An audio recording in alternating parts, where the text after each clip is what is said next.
Salut à tous. Nyeba Isaac a fait une nouvelle sortie.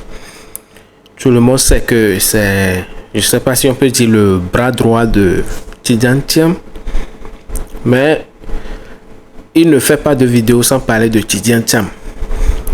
Ok, c'est sa vocation. Alors, qu'est-ce que Nyeba va nous dire aujourd'hui? Il va nous parler de 3 points. Les 3 points, le premier, il dit le président Tidjane Thiam, concepteur des grands travaux, concepteur des grands travaux de développement de la Côte d'Ivoire. Le point numéro 2, le ministre Ahmed Bakayoko nous parle de Jean-Louis Bion. Qu'est-ce qu'il va dire? Le troisième point, Madame Is nous parle de Dominique Ouattara à son ami de jeunesse. Alors, sans plus tarder, suivons Nyeba Isaac. Bienvenue sur votre plateforme pour décrypter l'actualité. Plongez au cœur des grands débats politiques, sociaux, économiques et culturels qui façonnent notre monde. Ici, chaque sujet compte, chaque opinion est entendue. Rejoignez-nous dès maintenant pour une analyse percutante et un échange enrichissant. Abonnez-vous à notre chaîne pour ne rien manquer des analyses pointues, des débats passionnants et des perspectives uniques sur les actualités politiques, sociales, économiques et culturelles. Votre soutien fait toute la différence et nous motive à continuer de vous offrir du contenu de qualité. Ensemble, participons à des échanges constructifs et inspirants. Merci de faire partie de l'aventure. Je voudrais vous saluer chaleureusement. Vous savez, ce que nous étalons sur les réseaux sociaux est le fruit de l'éducation reçue en famille. Quand on a de bonne éducation, il y a des choses qu'on ne fait pas. Et quand on est un idiot, il y a des choses qu'on présente à la société dans son ensemble. Le RDR, qui a toujours œuvré dans les manœuvres dilatoires, le faux, à tous les niveaux de son organisation, avec leur chef, M. Dramane Ouattara, a décidé de ruer dans les brancards, dans les invectives, dans les injures, ayant échoué à aider les Ivoiriens à avancer sur le chemin du développement. Tout est faux au RDR. Tout est faux au RDR. Tout ce qui nous présente, tout est faux et de la contrefaçon. Mesdames, mesdemoiselles, messieurs, vous voyez avec moi, depuis 1960, jamais il n'y a eu autant de scandales en 15 ans en République de Côte d'Ivoire. Il y a 90% des membres du gouvernement de Côte d'Ivoire qui ne peuvent plus aller en France parce que la France a conçu des documents d'arrêt, de mise en prison, des enquêtes rogatoires contre ces personnes-là, tous ces Ténébirama Ouattara. Dites-leur que moi je dis qu'il ne peut plus aller en France. Dites-leur que moi je dis que je suis informé de tout. Il ne peut plus aller en France. Ils ont fait des crimes rituels, des mauvaises choses sur les populations. La France, désormais, a pris fait et cause pour les vrais Ivoiriens, pour ceux qui aiment l'homme, et tous ces gens-là, les Amédée Kouakou, ce sont des voleurs fiefés. Ils ont installé en Côte d'Ivoire des cartels colombiens de drogue. Ils ont installé en Côte d'Ivoire tous ces ministrons-là, des cliniques où on fait des trafics d'organes humains. Le viol s'est multiplié, le vol de deniers publics, tout ce qui est grave, les mots, comme ce qu'on nous dit dans la Bible, le péché que les anciens ont commis et qui a fait que Dieu s'est révolté et il a brûlé les gens à Sodome et Gomorrhe. Désormais, la Côte d'Ivoire est Sodome et Gomorrhe.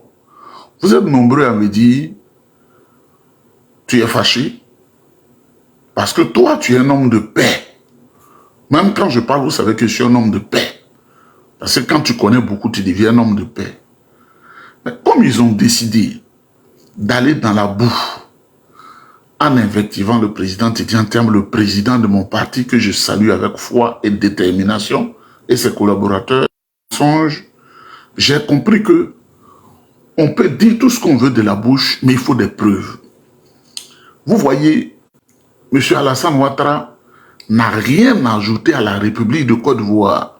Tout était déjà là, les financements étaient là, ils sont venus simplement, ils ont dit, il y a tel financement, et au contraire, ils ont gonflé tout ça là, pour voler la Côte d'Ivoire, pour piller la Côte d'Ivoire, pour spolier les Ivoiriens. Le président Bédi avait tout conçu.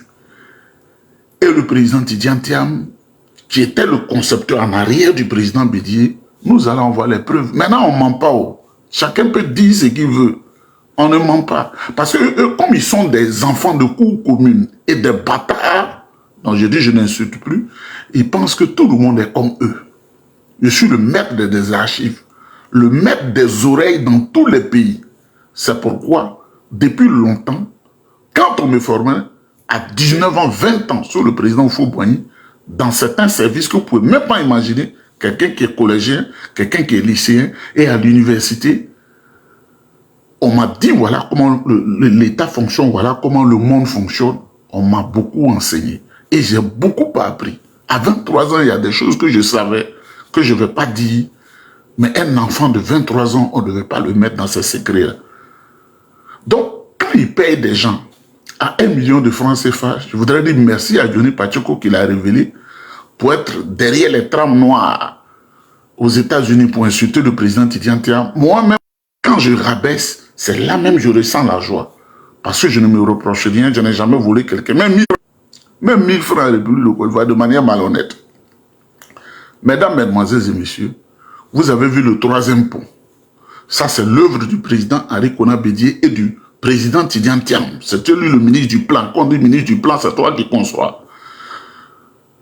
Vous avez vu le 4e pont qui passe au sud du Banco. Vous avez eu la route de Bassam, le prolongement de l'autoroute de Yamoussoukro. Tout ça, Alassane Ouattara a fait du faux et du blanchiment d'argent. On va écouter ensemble parce que quand on parle là, quelqu'un peut s'asseoir devant une caméra, dire ce qu'il veut, mais comme je suis le maître des archives, vous allez écouter avec moi, vous allez vomir Alassane Ouattara sur RDR, tribal, ceux qui créent les e-emplois, c'est-à-dire par ton nom, on peut te donner un emploi. Par ta religion, on peut te donner un emploi. Par ta région d'origine, on peut te donner un emploi. Mesdames, Mesdemoiselles, Messieurs, je vais fermer ma bouche. Quand ma bouche est fermée, vous savez que ma bouche est fermée. Je n'invente rien. Eux, ils peuvent s'asseoir. Tidjane Thiam n'a rien apporté. Tidjane Thiam ne connaît pas la revue de quoi. Vous allez entendre le président Bédié et vous allez entendre ceux qui sont venus au secours de Tidjane Thiam quand il concevait le plan, quand il mettait tout en œuvre. Et vous allez entendre le ministre Tidjane Thiam, ministre du plan lui-même, vous allez l'entendre. Mais il faut écouter les voix. Il ne faut pas que vous disiez que non, la voix de Bédié là c'est moi. Ou bien la voix du directeur général c'est moi. Ou bien la voix du président Tidjane Thiam. Sa voix n'a pas changé. Hein? Sa voix n'a pas changé. Écoutez avec moi. En 1996, le gouvernement ivoirien a lancé un vaste programme d'infrastructures d'intérêt général, symboliquement appelé les 12 travaux de l'éléphant d'Afrique. Le Bureau national d'études techniques et de développement, BNED, a été chargé d'étudier et de suivre ce programme proposé sur appel d'offres aux investisseurs privés. À fin 97, un premier bilan est permis. 5 projets d'une valeur globale de 600 millions de dollars ont été attribués. L'extension de l'aéroport d'Abidjan, l'autoroute Abidjan-Yamoussoukro, la voie express Abidjan-Bassam, le pont Rivière-à-Marcory et la 3e centrale thermique. 3 projets sont en voie d'être concédés, l'abattoir Abidjan-Anyama, la gare routière d'Abidjan et le parc des expositions. 4 appels d'offres restent à lancer dans les prochains mois. Le pont Sud-Banco d'Abidjan, le pont de Jacquesville, le pont de Jacquesville d'Abidjan et enfin le métro olympique. Stade olympique. D'ores et déjà, pour le projet en cours, quelques opérateurs témoignent. ABB, leader mondial en électrotechnique, a choisi d'être présent dans ce pays parce que attiré par les investissements rentables dans un pays économiquement et politiquement stable. IPS Côte d'Ivoire investit aujourd'hui avec son partenaire stratégique ABB dans la construction de la centrale thermique d'Azito.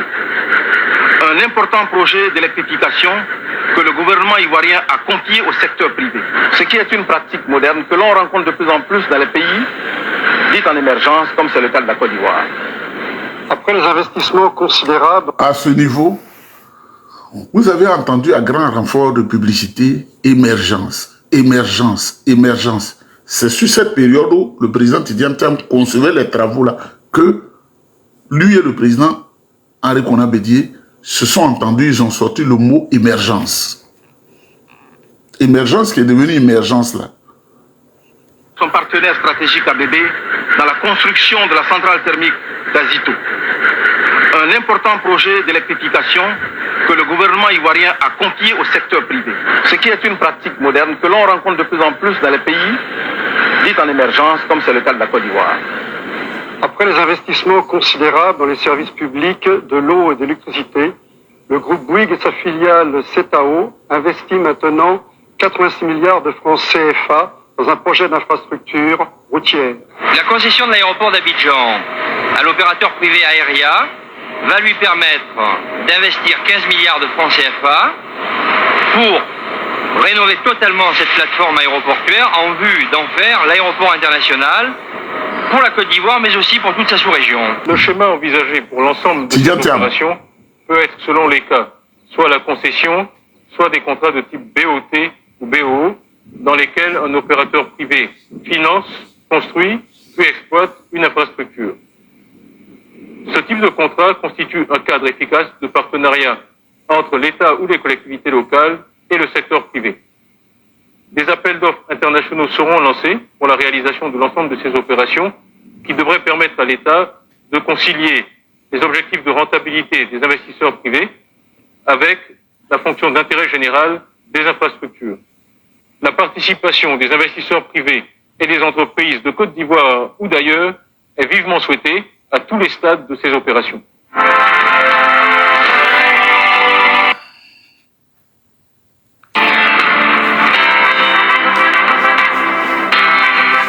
En 1996, le gouvernement ivoirien a lancé un vaste programme d'infrastructures d'intérêt général, symboliquement appelé les 12 travaux de l'éléphant d'Afrique. Le Bureau national d'études techniques et de développement, BNET, a été chargé d'étudier et de suivre ce programme proposé sur appel d'offres aux investisseurs. Qui était le directeur général de ce Bureau national d'études techniques et de développement? Il faut le dire à celui qui a volé à Boaké, qui a fui, là, qui se fait appeler éclaireur pour vérité. Là. On parle de 1996 et on entend la voix de Tidjane Thiam et ces grands hommes qui sont autour de lui et le président Bédié d'abord. On ne peut pas nous mentir. On ne peut pas être enfant de cour commune et moi me parler. On ne peut pas être un demi-intellectuel et moi me parler. On ne peut pas être un sot voleur. Quand on fait une vidéo, on doit voir ton visage. Celui-là, c'est lui qui parle. Et tu dois assumer avec ton vrai nom. Éclaireur pro-vérité, ce n'est pas un nom. Moi, je suis Nyeba Nguessan Isaac. C'est mon nom, ça.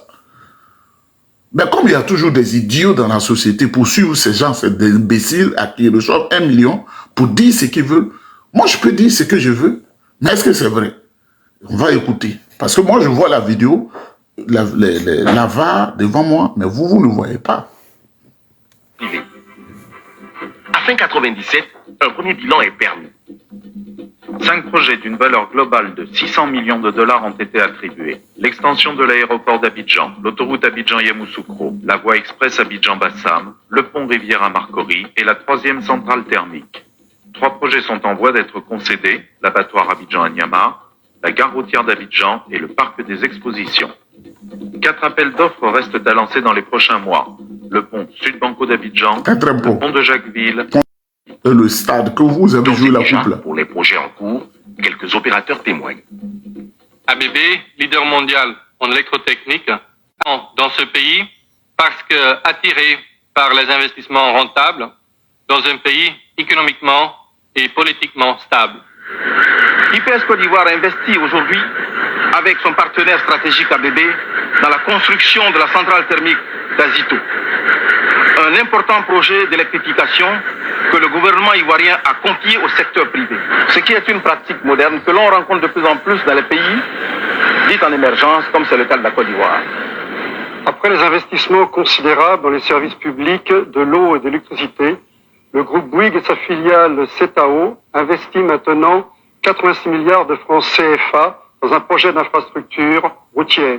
La concession de l'aéroport d'Abidjan à l'opérateur privé Aéria va lui permettre d'investir 15 milliards de francs CFA pour rénover totalement cette plateforme aéroportuaire en vue d'en faire l'aéroport international pour la Côte d'Ivoire, mais aussi pour toute sa sous-région. Le schéma envisagé pour l'ensemble de ces opérations peut être, selon les cas, soit la concession, soit des contrats de type BOT ou BOO, dans lesquels un opérateur privé finance, construit, puis exploite une infrastructure.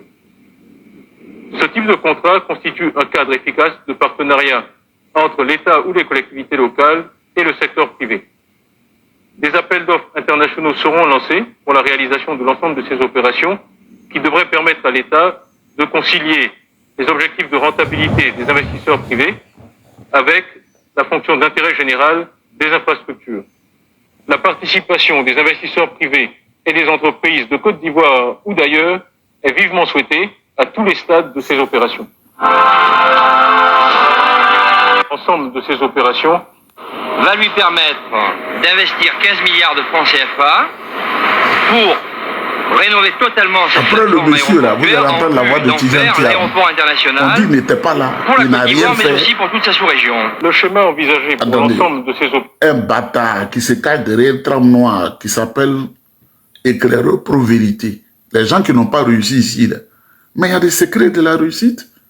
Il y a des secrets. Mais comme il y a la thésaurisation, mais l'argent que j'ai su, bon, là, si je prends dessus, je sors, je le mets dans ma main, c'est ce qu'on appelle la réussite. Ton cœur est calme. Si je sors de suite et puis je fais comme ça, je dis, il ne faut pas que les gens vont m'embêter, c'est ça. C'est ce qu'on appelle la réussite. Être aux États-Unis, là, où on ne peut même pas vous soigner. Le système de santé américain n'est pas développé. Ici, on a tout. Moi, j'ai le cœur en paix. Mais on ne peut pas tout dire. C'est ça. Et ces gens-là, 1 million de francs CFA pour fatiguer les oreilles des gens. Je m'appelle éclaireur pro vérité. On m'a dit son nom. Mais pour le moment, j'attends. Il était dans la rébellion, hein, Soro Guillaume. Il a volé. Et il était partisan de Casse. Casse, là, qui était à Boaké, là, qu'ils ont tué, là. Et avec le vol, la casse de la BCAO, il a fui. Il s'est faufilé, il est là-bas, celui qui parle. La parole tribale, religieuse et ethnique. On écoute le président Tidjane Thiam. On ne s'en ment pas. C'est sa voix, vous entendez. Même quand il parle, vous savez. L'opération peut être, selon les cas, soit la concession, soit des contrats de type BOT ou BOO, dans lesquels un opérateur privé finance, construit, puis exploite une infrastructure entre l'État ou les collectivités locales et le secteur privé. Des appels d'offres internationaux seront lancés pour la réalisation de l'ensemble de ces opérations qui devraient permettre à l'État de concilier les objectifs de rentabilité à tous les stades de ces opérations. Mesdames, mesdemoiselles et messieurs, vous savez, j'ai dit que moi je n'insulte plus, les invectives, je ne les fais plus. C'est pourquoi, chaque fois que je ferai les vidéos désormais, ce sont des preuves tangibles que je vais présenter. Vous savez, ils ont décidé de dénigrer le prolongement de l'autoroute de Yamoussoukro. Prolongement de l'autoroute de Yamoussoukro, c'était déjà acquis, les fonds étaient acquis. Vous avez les grands directeurs qui ont emporté l'argent, ce sont eux qui ont parlé. Le président Bédier, ces grands directeurs-là, et le président Tidjane Thiam. Le prolongement de la route de Bassam, c'est fait. L'aéroport, c'était fait. Le pont qu'on appelait pont Henri Konan Bédier, c'était déjà fait. Ce qu'on appelle métro, et puis ça n'a pas où commencer, ils font ça, le train urbain d'Abidjan. Tout était déjà fait. La tour, la grande tour F que vous voyez au plateau, tout était déjà conçu, l'argent était là. La mosquée du plateau, tout était déjà fait. Ben, comme ils pensent qu'on est idiot, qu'on oublie, il faut endormir les consciences faibles.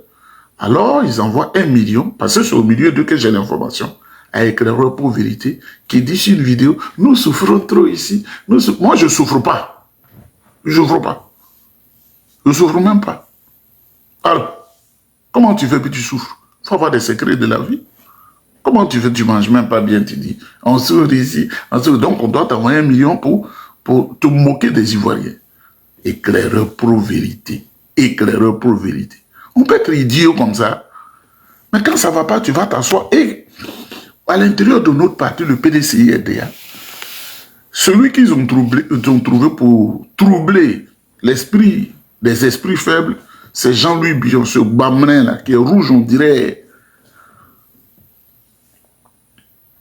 les fesses du chimpanzé, là, de la femme chimpanzé. C'est lui qu'on a trouvé pour troubler. Mais je vais lui rappeler quelque chose. Nous, on a les vidéos, j'ai la vidéothèque, j'ai tout, mais il y a des choses qu'on ne dit pas. Paix à son âme, le ministre Ahmed Bakayoko, qui était sur le plateau de Brouaka Pascal. Brouaka Pascal vit à Abidjan, il est journaliste. Il est RDR. Voilà ce que Ahmed Bakayoko disait de Jean-Louis Billon, le ministre de la Sécurité d'alors. Il a été ministre de la Sécurité avant d'être ministre de la Défense. Si tu ne le sais pas, que toi, quand on t'a accouché la sorcière de ta famille, a fait comme ça sur ton visage pour que ta vie soit comme ça. Il dit, ce qui s'est passé hier, tu ne sais pas. Nous, là, ce qui s'est passé il y a 35 ans, ça y est, ici, on le sait. Chacun, Dieu l'a fait comme il a voulu. Ce que tu as demandé à Dieu, c'est ce que tu es venu exécuter ici. En bac, paix à ton âme. Voilà ce qu'il disait de Jean-Louis Billon. Il le traitait de faussaire. Un homme qui ne sait pas ce qu'il veut. En bac dit, ce monsieur-là, qu'on a mis au gouvernement, qui est en train de troubler tout ce qui se passe là, qui a gâté le ministère du Commerce, il était FPI. Du FPI, il est venu au PDC, au RDR. Et aujourd'hui, il dit qu'il s'en va au PDCI-RDA. C'est ce qu'Ambac a dit de lui. Il va écouter parce que ceux qui supportent Jean-Louis Billon, ils pensent qu'on oublie. Il leur donne des miettes et des miettons. Troisièmement, je le dis quand même, je pense que mon collègue et ami est mal placé. Il est mal placé parce que d'abord il est membre du gouvernement, il est ministre du Commerce, sa famille est impliquée dans l'appel d'offres à travers Movis, parce que tout le monde sait que le groupe c'est le groupe Sivom, mais ils ont inversé le nom. Quand vous inversez Sivom, ça s'appelle Movis, c'est son frère qui est le DG. Je trouve que de ce point de vue, ça me gêne. Ça me gêne, et d'autant plus qu'il a la responsabilité de nous aider à régler ces questions de cherté de vie. Parce que le groupe familial de M. Billon a des positions dominantes dans bien des secteurs, dans bien des filières de l'économie. Vous prenez le sucre, vous prenez l'huile, mais qu'il fasse quelque chose. Est-ce que vous iriez jusqu'à dire, comme quelqu'un est ministre, ça ferme sa gueule ou ça démissionne? Non, je ne dirais pas ça. Mais ce que je dis, c'est que c'est un peu de cohérence. Vous ne pouvez pas être ministre du gouvernement et opposant au gouvernement. Vous ne pouvez pas être membre de l'équipe et jouer contre l'équipe. Ça ne fait pas bien. Ensuite, vous ne pouvez pas, dans son cas, et ce qui porte beaucoup de contradictions, être candidat militant du PDCI, candidat du RDR au régional, après, il dit qu'il revient au PDCI. Je pense que, c'est un conseil, il devrait lui-même tirer les conséquences de toutes ces contradictions. Ça donnerait plus de lisibilité à ce qu'il veut faire, à son action, à son agenda. Ça simplifierait les choses et ça donnerait plus de cohérence. Il lui appartient. Parce qu'aujourd'hui, c'est quoi le piège? On voit bien sur les forums. Si c'est le gouvernement, je ne sais pas, moi je ne sais pas moi qui décide ces choses-là. Moi je parle franchement. Parce que vous m'avez posé la question franchement, et lui-même nous a montré que la liberté de parole, c'est pas mal. Si on le démissionne, on va dire, ah, comme il s'est plaint, on a démissionné. Et s'il ne réussit pas à baisser les prix, il va dire non, c'est parce qu'il y avait le port. Je trouve que nous met dans une situation embarrassante. Moi, je l'invite à revenir dans l'esprit d'équipe. Nous sommes une équipe autour du Premier ministre. Nous pouvons gérer ces contradictions et faire avancer le pays. Très bien.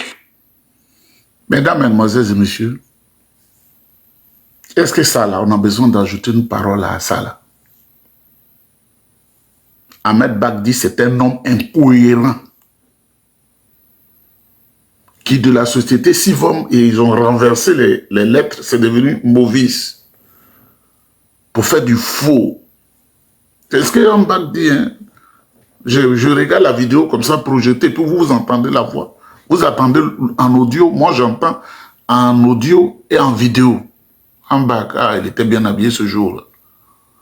Mais Jean-Louis Billon sait que les Ivoiriens, dans la souffrance où ces partisans du RDL ont mis le pays, les gens souffrent tellement, et les gens souvent n'ont pas accès à Internet, donc ils pensent que les gens ont oublié. Paix à l'âme de mon ami et mon frère Ambac. Ambac, lui, il parlait Il dit Jean-Louis Bion faux. Adama Bigtogo dit nous avons été au RDA, Jean-Louis Bion, il n'y a pas quelqu'un qui est plus faux que lui. Kandia Camara dit Jean-Louis Bion, c'est un militant alimentaire. C'est un bas qui parle. Si tu ne connais pas la voix de Ahmed Bakayoko, moi j'ai connu la voix de Ahmed Bakayoko, notre frère, en 1988. La première fois où on s'est rencontrés, c'est en 1988. J'étais encore à l'école et quand je l'ai rencontré par le biais de mon aîné Jean, paix à leurs âmes, on va écouter encore mon frère Ambak qui parle de Jean-Louis Bion. Jean-Louis Bion, c'est un faux FPI. Ensuite, FPI, RDA, en moins de quelques années. Et RDA, PDCI. Il arrive au PDCI, 2 ans après, il dit, je vais être le président du parti, en train de gêner les gens. Vous savez... Troisièmement, je le dis quand même, je pense que mon collègue et ami est mal placé. Il est mal placé parce que d'abord, il est membre du gouvernement, il est ministre du Commerce, sa famille est impliqué dans l'appel d'offres à travers Movis, parce que tout le monde sait que le groupe, c'est le groupe Sivom, mais ils ont inversé le nom. Quand vous inversez, Sivom s'appelle Movis, c'est son frère qui est le DG. Je trouve que, de ce point de vue, ça me gêne. Ça me gêne, et d'autant plus qu'il a la responsabilité de nous aider à régler ces questions de cherté de vie. Parce que le groupe familial de M. Bion a des positions dominantes dans bien des secteurs, dans bien des filières de l'économie. Vous prenez le sucre, vous prenez l'huile, mais qu'il fasse quelque chose. Est-ce que vous irez jusqu'à dire, comme quelqu'un, ministre, ça ferme sa gueule ou ça démissionne? Non, je ne dirais pas ça. Mais ce que je dis, c'est que c'est un peu de cohérence. Vous ne pouvez pas être ministre du gouvernement et opposant au gouvernement. Vous ne pouvez pas être membre de l'équipe et jouer contre l'équipe. Ça ne fait pas bien. Ensuite, vous ne pouvez pas, dans son cas, et ce qui porte beaucoup de contradictions, être candidat militant du PDCI, candidat du RDR au régional, après, il dit qu'il revient au PDCI. Je pense que, c'est un conseil, il devrait lui-même tirer les conséquences de toutes ces contradictions. Ça donnerait plus de lisibilité à ce qu'il veut faire, à son action, à son agenda. Ça simplifierait les choses et ça donnerait plus de cohérence. Il lui appartient. Parce qu'aujourd'hui, c'est quoi le piège? On voit bien sur les forums. Si c'est le gouvernement, je ne sais pas, moi je ne sais pas moi qui décide ces choses-là. Moi je parle franchement. Parce que vous m'avez posé la question franchement, et lui-même nous a montré que la liberté de parole, c'est pas mal. Si on le démissionne, on va dire, ah, comme il s'est plaint, on l'a démissionné. Et s'il ne réussit pas à baisser les prix, il va dire, non, c'est parce qu'il y avait le port. Je trouve que nous met dans une situation embarrassante. Moi, je l'invite à revenir dans l'esprit d'équipe. Nous sommes une équipe autour du Premier ministre. Nous pouvons gérer ces contradictions et faire avancer le pays. Très bien. Maintenant, mesdemoiselles et messieurs, voilà ce que Ambak disait de M. Jean-Louis Bion. Mais c'est ce Jean-Louis Bion qui est utilisé par le même RDR aujourd'hui pour trouver la Côte d'Ivoire et qui se présente comme une personne neuve, une personne sans tâche, une personne sans défaut, parce qu'ils savent la faiblesse des Ivoiriens. Les Ivoiriens oublient facilement. Or, nous autres, on peut te rappeler un événement avec précision en 1992, en 1993, en 1994, en 1995, avec précision. C'est Ambak, paix à son âme, mon ami et mon frère. Pour la petite histoire, Ambak m'avait dit de rentrer au pays pour travailler avec ce gouvernement de bâtard là. Je lui ai dit, mon frère, je t'aime bien, mais mon avenir n'est pas là-bas. C'est ce conseil que vous devez donner à Djoumani. Ambak, et les témoins sont encore là. Rentre, on va te nommer tant. Non, non, non. Si je ne l'ai pas accepté, sous le gouvernement Gbagbo, alors que j'étais déjà haut diplômé, plusieurs diplômes. Non. Je dis, je suis PDCI, et vous allez déceler tout de suite que je ne peux pas faire en dehors du PDCI, mais j'ai été conçu comme ça. C'est comme un logiciel programmé. Un logiciel qui, pour travailler pour le PDCI, et je ne conçois rien en dehors du PDCI. Ambak dit ici que Bion, c'est un truand. Il est inconséquent dans tout ce qu'il fait. C'est Ambak qui dit ça. Et vous devez le dire aux gens du RDR que c'est à l'intérieur du RDR, Ambak était du RDR. C'est lui qui dit ça de Bion. Bion, parce que eux, ils savent que dans les gargotes, dans les rues, pour dire qu'il est une nouvelle personne. Mais avec nous, là, on ne peut pas nous blaguer. Mesdames, Mesdemoiselles et Messieurs, j'ai dit que je ne vais plus insulter, mais je vais toujours dire la vérité. Dites à M. Éclaireur Pro-Vérité que je ne vais pas dire le nom de cette femme-là. Ça, c'est par décence. Elle est algérienne. Elle est née dans le même quartier que Mme Dominique Ouattara. Dans le même quartier en Algérie. Écoutez très bien, partagez massivement cette vidéo. La femme qui va parler, en Algérie, on parle l'arabe et le français. À une certaine époque, des gens de peau blanche avaient faim et ils se sont accaparés de l'Algérie pour avoir à manger. Et il y a eu une guerre terrible à partir de 1954 entre les Français qui ont pris l'Algérie et les Arabes, les vrais Algériens. Des millions de morts.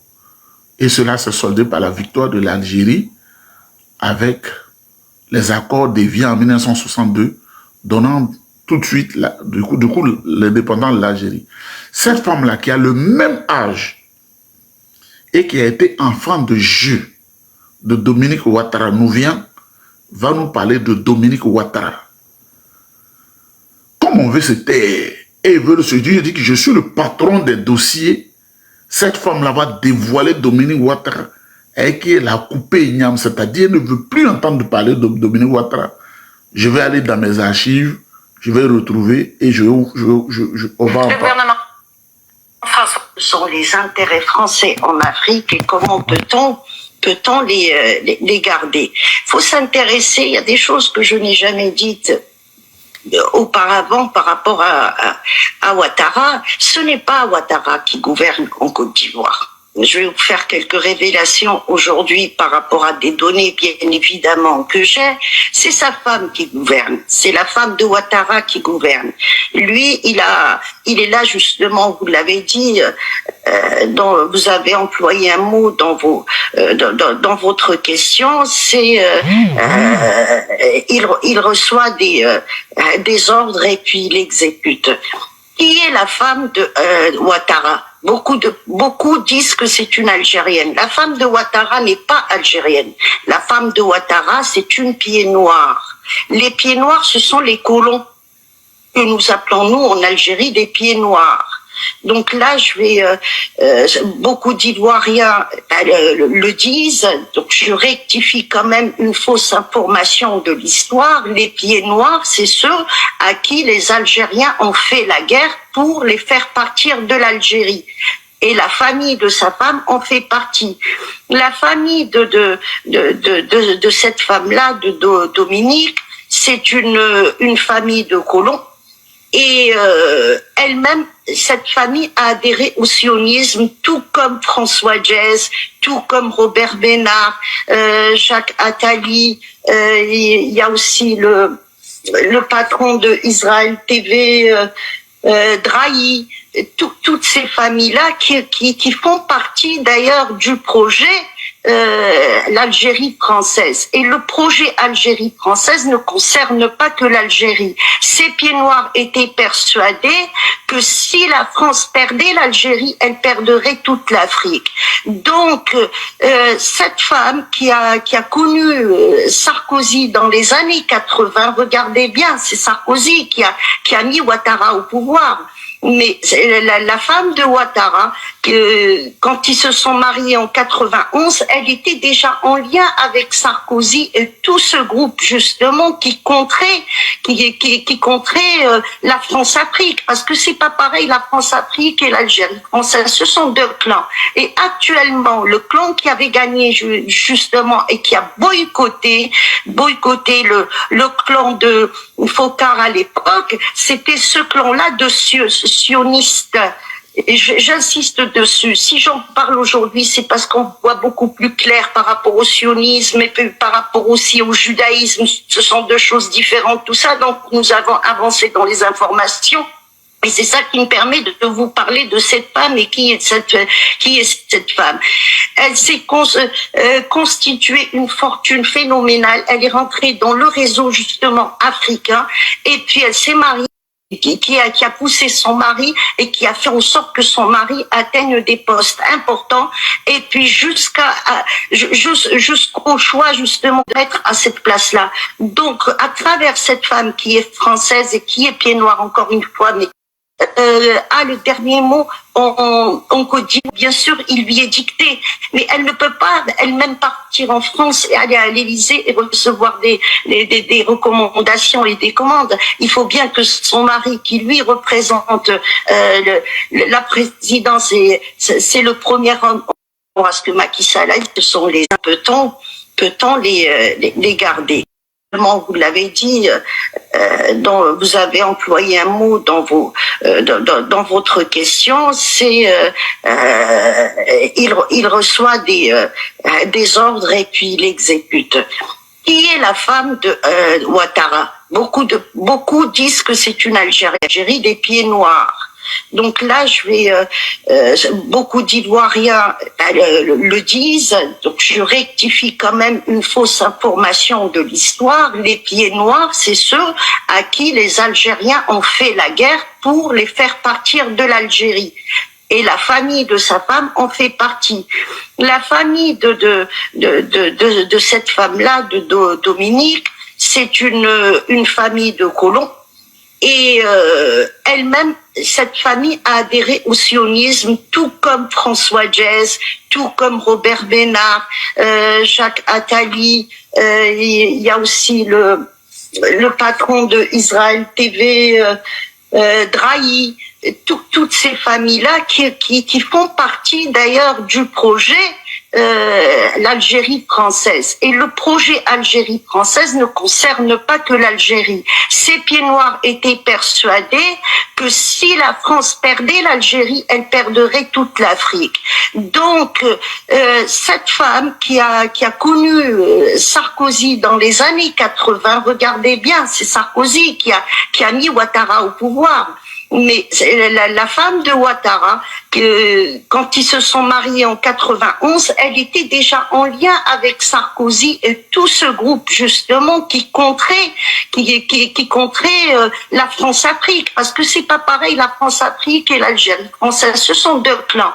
Et actuellement, le clan qui avait gagné justement et qui a boycotté le clan de Foccart à l'époque, c'était ce clan-là de sionistes. Et j'insiste dessus. Si j'en parle aujourd'hui, c'est parce qu'on voit beaucoup plus clair par rapport au sionisme et par rapport aussi au judaïsme. Ce sont deux choses différentes, tout ça. Donc, nous avons avancé dans les informations. Et c'est ça qui me permet de vous parler de cette femme et qui est cette femme. Elle s'est constituée une fortune phénoménale. Elle est rentrée dans le réseau justement africain et puis elle s'est mariée en 91 et c'est elle qui a poussé son mari et qui a fait en sorte que son mari atteigne des postes importants et puis jusqu'au choix justement de Sarkozy pour le mettre à cette place-là. Donc, à travers cette femme qui est française et qui est pied noir encore une fois, mais qui n'est pas algérienne du tout. Donc c'est la France qui gouverne. C'est cette femme qui a tout le poids. C'est cette femme qui aujourd'hui a le dernier mot en Côte d'Ivoire. Et le dernier mot, bien sûr, il lui est dicté. Mais elle ne peut pas elle-même partir en France et aller à l'Élysée et recevoir des recommandations et des commandes. Il faut bien que son mari, qui lui représente la présidence, c'est le premier et relié aussi aux États-Unis. On y reviendra dans le deuxième sujet par rapport à ce que Macky Sall a dit. De pain dans cette neige et ce froid. Je vais sortir, je vous laisse avec cette musique. Je commence à m'apprêter et voilà. Alors, mesdames et messieurs, merci d'avoir suivi cette vidéo jusqu'à la fin. Et qu'en pensez-vous des propos de monsieur Nyeba Isaac du Canada? Merci d'avoir laissé quelque chose en commentaire. Et n'oubliez pas de liker, partager si vous êtes nouveau ou nouvelle sur notre chaîne.